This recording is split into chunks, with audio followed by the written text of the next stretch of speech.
Let's talk about the art of captaincy then, and I'm going to leave you two for a second. I'm going to ask you this first question, Swanny. What makes a good captain?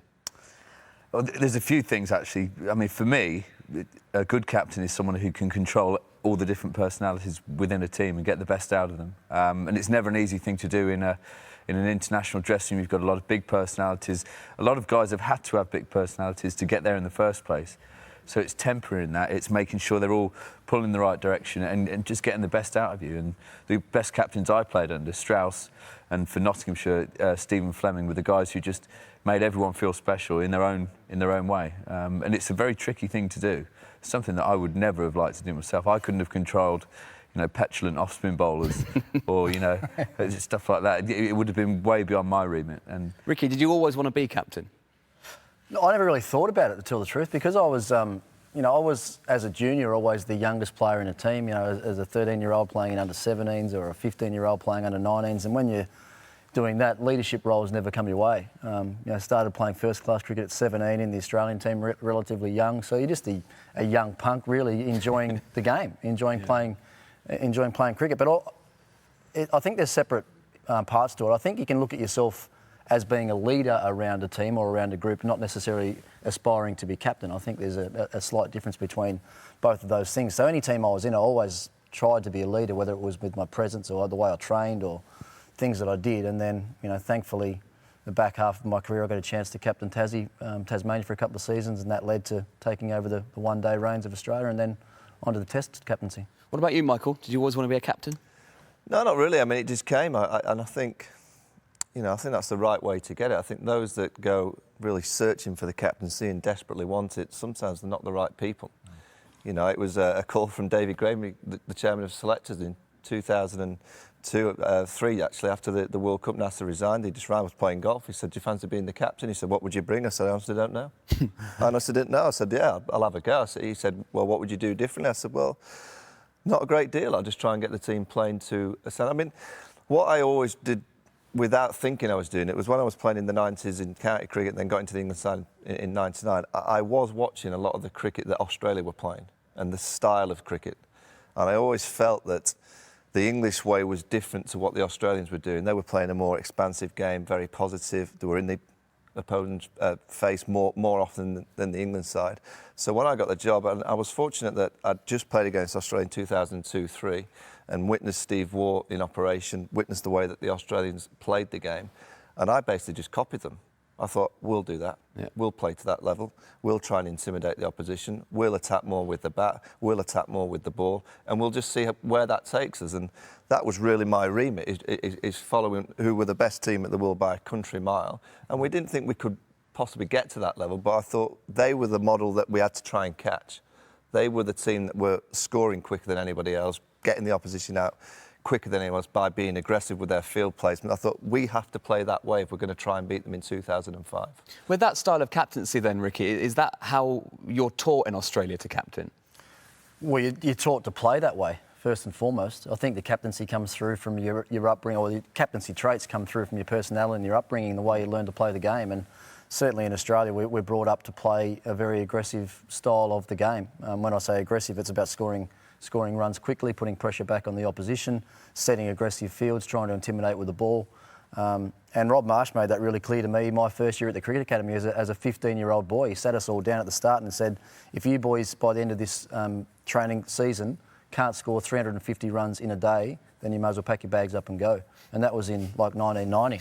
And that was how we were taught. In England, that would be, if you're 85 not out of the clothes, you've had a good day's cricket. That's just how we were brought up. And I was 15 years of age and I had to try and find a way that I could score 150 by myself in a day's play. And that's the way we went about it. That also actually raised a good point as well. If the captain is a very good player and he's scoring runs, as a member of the team, I always consider myself a bit of a lieutenant. I'd give advice, whether it's taken or not. But if you've got a captain who's always the one who rolls his sleeves up, scores runs when it's tricky, or leads you through tough periods, that gives the captain a lot of kudos within the ranks. You always want the guy to be not necessarily your best player. And in England, we fall into a trap of, oh, he's our best player, so he should be captain, which is what we'll probably do with Joe Root. I don't think they ever should, because I don't think his personality suits captaincy, suits leadership. But if your captain is leading from the front, when Strauss was captain and doing really well for a long time, he'd go out and open the batting against the new ball and he'd take on anyone and he'd score runs. You'd become a very popular man, especially amongst your bowlers, if you're scoring big runs. Well, with that in mind, then how did your captaincy evolve then, Michael? And when it started affecting other parts of your game, how did you deal with that? Well, that's the most difficult element of the job when you're not scoring runs yourself, yet you're having to be that pivotal figure in the dressing room. And I always used to think that as a captain, you've got to have your different caps. So you have to have your batting cap on. You know, when you're batting, you're just a batsman. You know, and when I played at my best as a captain and the batsman was, I got into the dressing room and I gimmicked putting my batting cap on. I said, right, I'm just the batsman now. And then you, obviously, when you're on the field, you're the captain. You know, away from the actual playing days, you're in the hotel, you're on the phone to the players. And I think that's the key. I mean, Swanee said it at the start. I went out my way to find out absolutely everything about the players I was captaining. I wanted to know the person, you know, and I think that's one of the main tips I would give any young aspiring captain is try and understand the people you're leading. Try and understand the personalities that you're leading, because when the pressure's on, the more research and the more you've got to know that person, the better you can manage them under pressure. So for me, it was all about knowing the personalities. We stated the way that we wanted to play. And with that, by giving it direction, that's the brand, these are the personalities, I know everything about, and went to great lengths. I mean, it took a few 3, 4 a.m. nights out with Freddie Flintoff to get to know him properly, I have to tell you. I mean, Did you remember it, though, afterwards? No, didn't have a clue. But that's what I did. I tried to find out everything, and then the team kind of followed because it was just different. We were doing something that England had never done before, so it was kind of cool at the time. Well, it's actually amazing you say that, Vaughan, because I've never heard anyone else say that, captains, but that's exactly the way I went about it as well. If communication becomes such an important part of leadership or captaincy, how can you communicate well with your players if you don't know them well? Absolutely. You know, if you don't know their personalities, what makes them tick? You know, are they someone that's going to respond to a kick in the backside? Are they someone that's going to need a pat on the back even when things aren't going well? You need to know that about all of your players to communicate well. I mean, I could sit in a team meeting and lay down the law as to how we wanted to play and what I expected, but you could guarantee with the different personalities in the room that 3 or 4 or 5 guys are going to take what I had to say in a different way. Yeah. So you had to break them down, break their personalities down. Only way you could do that was by spending a lot of time with them. And as we know, through the course of both of our captainships, if you like, you have so many different players come into your change room, and you need to spend that time with them as early as you can to get to know them well. And the first thing that, you know, a young captain goes out for the first time, and commentators and everyone watching the game, the one thing everyone talks about is tactics. And it's the last thing I ever look for in a captain. Exactly. I'm not interested in the tactical side of the job to start with. Is he the right person? Is he a good leader? Can he obviously hold himself into the side as a player first and foremost, because that's so important. You've got to be able to play in the side and be, you know, one of the, not the first names on the sheet, but you've got to have an established position in the team. You know, are you a leader around the training? Have you been before? You know, look for that. The tactical side of the job, and, you know, the field settings and the bowling changes, do you battle ball? It's the last thing. That comes with experience. And I think the best way for any young captain to get better of that is to be given the opportunity to go out to make decisions. Again, you see coaches in this era, I think too much trying to tell a captain how to play the game out in the middle. Just let them go and be. And you know what, you make mistakes. You make plenty, don't you, Rick? You know, you got there and you go back at lunch and go, why did I put him on and why did I have that feel? Well, you store it up in the memory bank and think, next time I'm in that position, I'll just do it slightly differently. You know, it's called the memory stick in the brain of just trying to tick it all the time. Is it improving every day? And I think it's like being a batsman, a player. You've got to always try and improve. And the only way you do improve is by making decisions, making mistakes, and then, you know, learning the lessons from them. More so than in any other sport, really, cricket, the captain plays such a crucial role, the most important role, really, in any sport, I would say. And I suppose it's that weird balance between being the leader, leading the gang, but also being very selfless and seeing what everyone else is up to. I suppose that's quite a hard part of it. Well, I think the easiest way to address that is you don't change yourself as a person once you become the captain. That's a really important thing. When you're a captain of a team, you have to remain the way you were before you were a captain. If you don't, and try and take yourself or elevate yourself to another level, out, don't you? Well, you just lose respect of everyone, don't you? The people that you're trying to captain, they're not silly. They identify changes really quickly, and because you're the captain, they're looking at every move that you make day in, day out. What time do you get to breakfast? Are you on the training track first? What are you saying in the media? Your players are watching everything that you do. So, yes, that's the balance, is remaining one of the boys, but wearing the captain's hat around is probably the biggest challenge in the job. That's a massive thing that Ricky said there. Something that Michael did, and he's said it out loud before, that he made a conscious effort to never look down when he was on the field, no matter what happened. No matter, if a bowler bowled a particularly bad ball or whatever, never kick the ground, never look down, because the players look for a leader in that situation. Things happen on the field, and it is an emotional time. The guy who's leading the whole thing, who can stay calm throughout everything, is a natural-born leader. That's something that Vaughan did, and that was brilliant for England through a long period of time. I think what the most important thing is, you've got to understand that you're representing your country. It's a big pressure in itself, and then you put yourself into the players' position. They're under huge pressure. So I used to think in the England dressing room, they don't need any more pressure coming from me. They've got the pressure from their own mind. They're all putting themselves under pressure because they're desperate to do well. Then they've got the media pressure. They've got the pressure from 30,000 people watching, millions on the TV.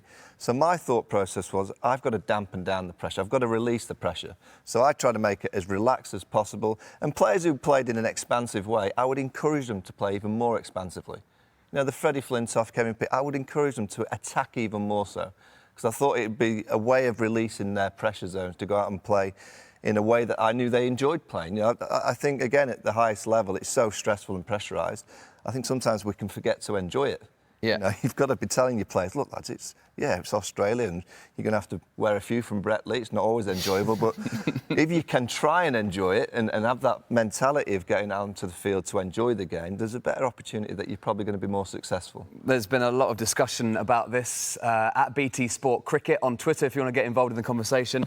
AS Malik says, Ricky, most difficult player to captain? Which one? Can you ask Vaughan that one? That's straight at you, that. Thanks, Mr. Malik. He's straight in there with that one. No, I'll tell you, I'm going to make a bit of a joke of it. Glenn McGrath was the hardest player for me to captain. I mean, everyone would sit back and think that he's the easiest. You give him the ball, you come on, he'd do a job for you. And yes, and that's right. But at some stage, you had to try and get the ball off him as well. You had to try and get the ball out of his hand. And I'd tell him, that's enough, mate, have a rest there. And for the next 10 or 15 minutes, he'd be walking around with his sleeve over his mouth, calling me every word under the sun. Standing down at that fine leg, he'd be abusing all the crowd when they're into him because he wasn't bowling. So, interesting to hear yours. Would he make you pay in the nets the next day? I wasn't too worried about facing Glenn in the nets. But if it was McGrath or Gillespie or Sean Tate or Mitchell Johnson or one of those boys, it was a bit different. I think it's hard to say one. I think every single player in the team will cause you some stress at some time. And even the real nice lads, Andrew Strauss, poshest lad in the world, but even at times Strauss might have been quite tricky because he had low moments. Ashley Giles had low moments, and they're the times that you really get tested as a captain, is to try and calm a player that's under pressure. The pressure saying he shouldn't be. I remember in 2005 we lost the first game and all the headlines. David Houghton, the Zimbabwe ex-player, said that we were a 10-man team because Ashley Giles really was a waste. He was a wheelie bin. And all the headlines were about the wheelie bin, and I thought it's a bit harsh. You could sense at Edgbaston when we arrived that he was pressured, and they're the times as a captain that you have to realise that there's always one or two players that are under the pressure zone, and they're the times that you have to spend a little bit more time with those types of people. Another question here, a really good question actually, this from Team RS. Thank you very much for your question. How did you/your teams deal with external/internal pressure? Well, I think teams, when they're at the best, they don't even look to the external stuff because it's not important. Doesn't matter. It doesn't matter. You can't control it. I mean, it's the old psychologist to come in and say, control the controllables. And, it is actually true when he said, but when the teams aren't in a good position, not playing well, it does affect the team. Headlines and stories and comments do affect individuals, which end up, and I think that's one of the big things that I would try and do, is that a lot of it's the team ethic, the team talk, the team do this. But my philosophy was purely to get the individual playing well. Really focus on the individual. The individual plays well, there's a better chance the team will play better as a collective. And, all these kind of things, whether it would be from the press or internally, there might be a fallout, a clique developing. They're the hardest things, I think, as a captain that I've found, when little things happen in the team which you think, that shouldn't be happening. No one really knows about them, but it's affecting the side. I felt that was the hardest part of the job. And to you, Ricky? Yeah, it was always easy if there was negativity around the team, if it was directed at the captain. If it was directed at me because I hadn't done certain things right or I wasn't getting the right performance out of the team, then that was easy. But when it was directed at 3 or 4 of your players that mightn't have been going so well or had been under pressure, I would still then, I like to be a bit of a guardian and a protector of those players. Because at any given time, you're going to have 4, 5, 6 players in a test match that actually haven't performed well. And that might go over 2 or 3 games. So for me, I would try and take, if it was a press conference that, you know, if Shane Watson hadn't performed in a couple of games and the press wanted to talk to him, well then no, I'll go and do that. You ask me the questions about Shane Watson, I'll try and take everything off or the pressure off these certain players where I could. So as a captain, you do become a guardian for your players as well.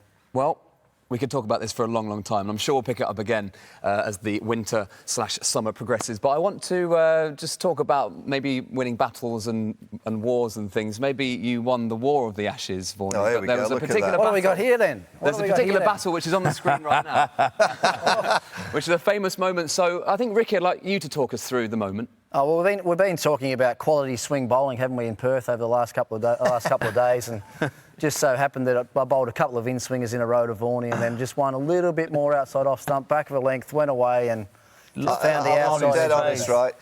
You look like Steve Smith. No, but yesterday. let me say, the press were on you at that time, weren't they?